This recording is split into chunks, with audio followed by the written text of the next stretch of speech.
Hi అండి మీ అందరికీ. ఈరోజు నేను చింతపండు చారు పెడుతున్నా. మెంతులు, జీలకర్ర, ఆవాలు అన్నీ వేయించేసుకున్నా. ఇదిగోండి, ఇంత చింతపండు తీసుకోవాలి. ఉల్లిపాయ, పచ్చిమిరపకాయ, కరివేపాకు, ఇక ఎండుమిర్చి. అన్ని తాలింపులు మంచి స్మెల్ వచ్చేలా బాగా వేగిపోయిన తర్వాత అందులో ఉల్లిపాయ, పచ్చిమిరపకాయ వేసేసుకోవాలి.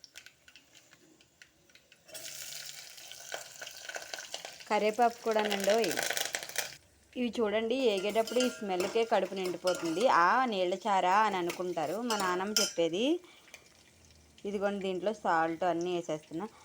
ఇది డైజెషన్ కూడా చాలా మంచిదంట. అన్నీ వేసేసుకుని బాగా కలిపేసుకోవాలి. అన్నీ ఇలా బాగా వేగిపోయిన తర్వాత కడిగి పెట్టుకుని చింతపండు, మనకి ఎంత పులుపు కావాలో అంత చింతపండు వేసేసుకుని మనకి ఎన్ని నీళ్ళు కావాలో ఎంత చారు కావాలో అన్ని నీళ్ళు పోసేసుకోవాలి.